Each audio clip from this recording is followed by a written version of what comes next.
एक गांव था, नाम था सुंदरबन। इस गांव में रहते थे 3 अच्छे दोस्त, राय स्टार, ज्ञान भाई और अमित भाई। राय स्टार का एक खूबसूरत फूलों का बाग था। वो बहुत प्यार से उन फूलों की देखभाल करता था। ज्ञान भाई छोटी सी चाय की दुकान चलाते थे और अमित भाई पास ही की हीरों की खदान में मजदूरी करते थे। तीनों को रहस्यमयी चीजों में गहरी दिलचस्पी थी। कभी किसी गुफा की खोज करते तो कभी किसी रहस्यमयी गुड़िया का राज सुलझाते। एक शाम की बात, तीनों दोस्त एक पेड़ के नीचे बैठकर बातें कर रहे थे। ज्ञान भाई बोला, तुम लोगों को पता है, दूर उस रहस्यमयी जंगल में एक सफेद पेड़ है जो दिन में और रात में भी चमकता है। लोग कहते हैं वो पेड़ श्रापित है, कोई वहाँ जाता नहीं। अमित भाई बोला, क्यों ना हम उस पेड़ का राज जाने। राय स्टार बोला, पर उसे गांव तक कौन लाएगा, अगर वो श्रापित हुआ तो। ज्ञान भाई ने साफ मना कर दिया, नहीं, मैं उस जंगल में नहीं जाऊंगा। अमित भाई भी डर गया, मेरे 2 छोटे छोटे बच्चे हैं, मैं जान खतरे में नहीं डाल सकता। राय स्टार बोला, ठीक है, मैं अकेले जाऊंगा। अगली शाम राय स्टार कुल्हाड़ी लेकर निकल पड़ा उस रहस्यमयी जंगल की ओर। रास्ता सुनसान था, ठंडी हवाएं चल रही थीं। जंगल के किनारे उसने बाइक रोकी और आगे बढ़ा। उसे दिखा एक जंग लगा गेट जिस पर लिखा था जंगल बंद है। राय स्टार ने कुल्हाड़ी से उसे तोड़ा और अंदर चला गया। कुछ दूर जाकर उसे दिखा वो चमकता हुआ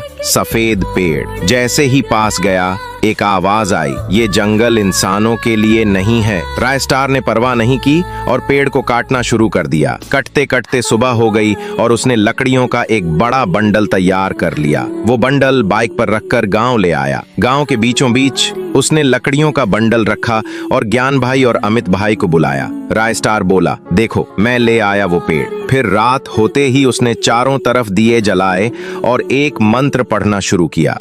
तभी बंडल से अजीब सी आवाजें आने लगी, टुंग टुंग टुंग। तीनों के चेहरे पीले पड़ गए। डर के मारे सब अपने अपने घर चले गए। आधी रात को वो बंडल हिलने लगा और धीरे धीरे वो एक पेड़ में बदल गया। अगली सुबह गांव में हंगामा मच गया। लोग उस पेड़ को देखने इकट्ठा हुए। राय स्टार जैसे ही पास गया देखा अमित भाई की लाश पेड़ के नीचे पड़ी थी। राय स्टार घुटनों के बल जमीन पर बैठ गया। ज्ञान भाई दौड़ता हुआ आया और रोते हुए बोला, मैंने मना किया था, तू क्यों लाया इस श्रापित चीज को गांव में। गांव में हर जगह उसी पेड़ की चर्चा होने लगी। उसी रात ज्ञान भाई अपने घर से बाहर निकला। देखा पेड़ चमक रहा था और वहां से एक भयानक आवाज आ रही थी। ज्ञान भाई पास गया और गुस्से में बोला, तूने मेरा भाई मारा है ना, मैं तुझे छोड़ूंगा नहीं। तभी पेड़ से धुआं उठा और धुएं के हटते ही सामने आया एक लकड़ियों से बना इंसान जो बहुत डरावना था। वो हाथ में डंडा लेकर ज्ञान भाई की तरफ बढ़ा और फिर धड़ाम के लिए मौत की नींद सुला दिया था। अगली सुबह जब राय स्टार अपने घर से बाहर निकला तो देखा आज फिर भीड़ उस पेड़ के नीचे जमा थी। वो भागता हुआ वहां पहुंचा और देखा ज्ञान भाई की लाश पेड़ के नीचे पड़ी थी। राय स्टार वहीं टूट कर बैठ गया। राय स्टार रोते हुए, तूने मारा सबको, सब कुछ छीन लिया, मैंने क्यों तुझे इस गांव में लाया। हर तरफ एक ही चर्चा थी, उस पेड़ की और मौत की। राय स्टार अपने घर के बाहर बैठकर रो रहा था। तभी एक आदमी राय स्टार के पास आया और बोला, ज्ञान भाई तुम्हारा दोस्त था ना, कहीं उसने अमित भाई की मौत के गम में खुदकुशी तो नहीं कर ली। राय स्टार गुस्से में, नहीं, वो ऐसा इंसान नहीं था, वो आत्महत्या नहीं कर सकता। फिर वही आदमी बोला, तो क्या ये सब उस श्रापित पेड़ की वजह से हो रहा है, क्यों ना आज रात हम दोनों पेड़ पर नजर रखें। राय स्टार पहले तो मना करता है मगर आखिरकार मान जाता है। रात का समय, दोनों छुपकर पेड़ की निगरानी करने लगे। जैसे ही रात गहराई, पेड़ से एक अजीब सी धुन सुनाई देने लगी, टुंग टुंग टुंग। वो आदमी जो पास छुपा था उसका शरीर कांपने लगा और वो खुद को काबू नहीं कर पाया। वो पेड़ की ओर खिंचता चला गया। राय स्टार चुपचाप सब देखता रहा। जैसे ही वो आदमी पेड़ के पास पहुंचा उसकी आंखें पलट गईं, शरीर अकड़ गया। अचानक पेड़ से फिर वही लकड़ियों का राक्षस बाहर आया और एक ही झटके में उस आदमी को मौत के घाट उतार दिया। अब हालात और बिगड़ते गए। हर दिन एक नई लाश मिलती थी। गांव वाले डर के मारे एक एक कर गांव छोड़ने लगे। अब सुंदरबन लगभग खाली हो चुका था, बस कुछ ही लोग बचे थे और राय स्टार उनमें से एक था। परेशान होकर राय स्टार फिर उसी जंगल गया, उसी जगह जहां वो सफेद पेड़ खड़ा था। वो घुटनों पर बैठकर बोला, कोई तो बताओ मैं इससे कैसे बचूं। तभी जंगल से एक रहस्यमयी आवाज आई, जिस तरह तू उसे लाया था अब उसी तरह उसे वापस ले जा, उसे बलि देनी होगी और याद रख उसे बंडल में बदलना तेरे हाथों ही होगा। रायस्टार गांव लौटता है। जैसे ही रात होती है वो पेड़ के पास पहुंचता है, कुछ जादुई मंत्र पढ़ता है और छुप जाता है। फिर वही धुन शुरू होती है। पेड़ से फिर एक इंसान बनता है, मगर इस बार रायस्टार डरता नहीं। वो सामने आता है और अपने जादू से उसे एक बंडल में बदल देता है।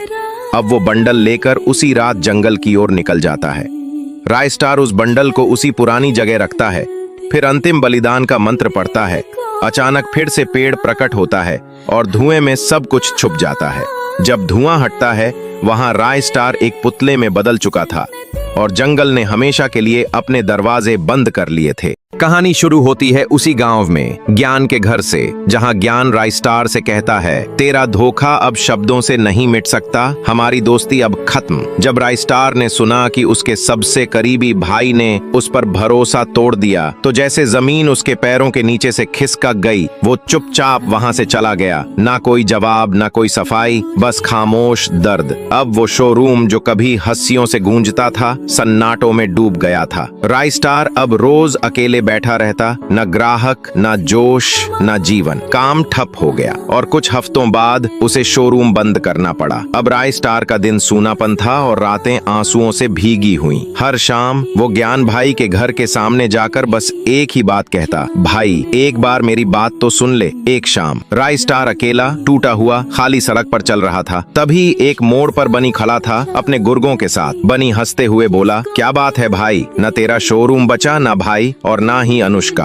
तू तो पूरा अकेला रह गया। रायस्टार कुछ नहीं बोला, वो बस गम में डूबा हुआ आगे बढ़ने ही वाला था कि बनी उसका रास्ता रोक कर बोला, चल अब तेरा ये अकेलापन मैं खत्म करता हूँ, हमेशा के लिए। और अगले ही पल बनी ने एक ही वार में रायस्टार को छुरा मार दिया। रायस्टार वहीं गिर पड़ा। अगली सुबह रामपुर गांव की हवाएं भी शांत थीं, पर तभी एक खबर पूरे गांव में आग की तरह फैल गई। रायस्टार मारा गया। जब ये बात ज्ञान भाई ने सुनी तो जैसे उसके शरीर की सारी जान निकल गई। वो भागता हुआ उस जगह पहुंचा जहां रायस्टार की हत्या हुई थी। वो घुटनों पर गिर गया, आंखों से आंसू बह रहे थे। भाई तू हर दिन मेरे घर आता था, बोलता था एक बार सुन ले, पर मैंने एक बार नहीं सुना। अब कैसे सुनूं? अब तू ही नहीं है। ज्ञान भाई ने खुद अपने हाथों से रायस्टार का अंतिम संस्कार किया। शमशान में आग जल रही थी और साथ में जल रहा था ज्ञान का दिल। ज्ञान भाई अब मायूस रहने लगा और वह हर शाम उस जगह जाता जहां रायस्टार की चिता जलाई गई थी। वह एक दिया जलाता है और चुपचाप फूट फूट कर रोता है, माफ कर दे भाई, मैंने तेरा भरोसा तोड़ा।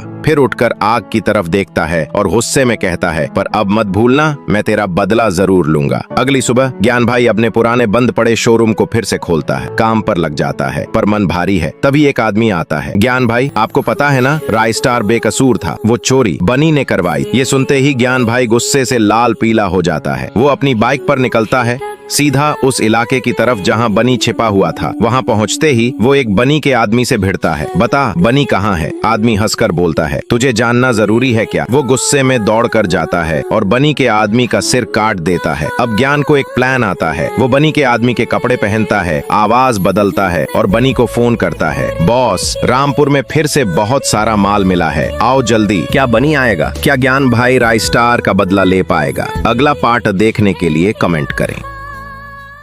कहानी शुरू होती है एक गांव से, नाम था तमसपुर। इस गांव के पीछे एक 100 साल पुराना मंदिर था जो अब कई सालों से बंद पड़ा था। गांव वालों का कहना था हर रात उस मंदिर से एक रहस्यमयी गाना बजता है। वो गाना जैसे हवा में तैरता हुआ पूरे गांव में गूंजता है और जो भी उसे ध्यान से सुनता वो जैसे किसी जादुई शक्ति के वश में आ जाता और फिर अगली सुबह उसकी लाश मंदिर के बाहर पाई जाती। इसी गांव से कुछ दूरी पर एक मिट्टी का छोटा सा घर था जहाँ रहते थे दो भाई, ज्ञान भाई और रायस्टार।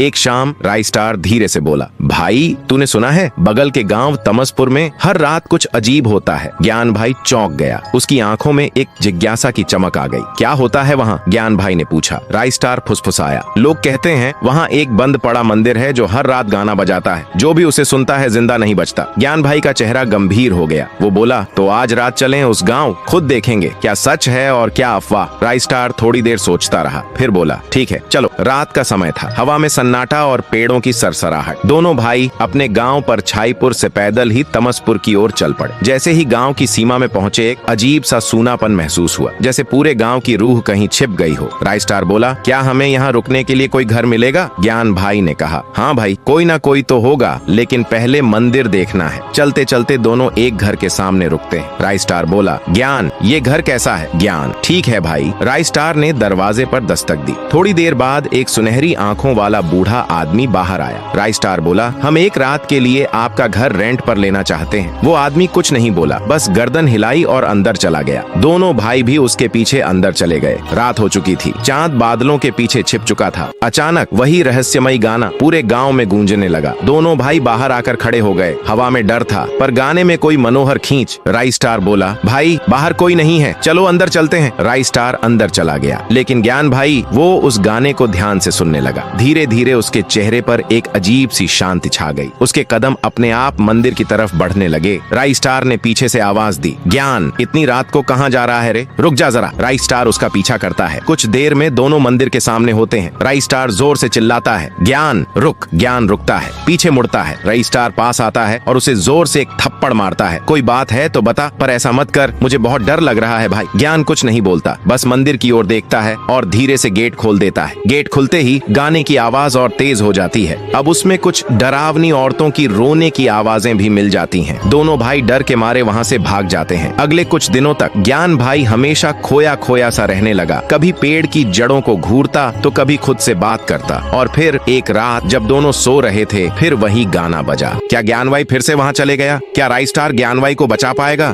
या खुद भी उस मंदिर की बेहद चढ़ जाएगा? पार्ट 2 के लिए कमेंट करें।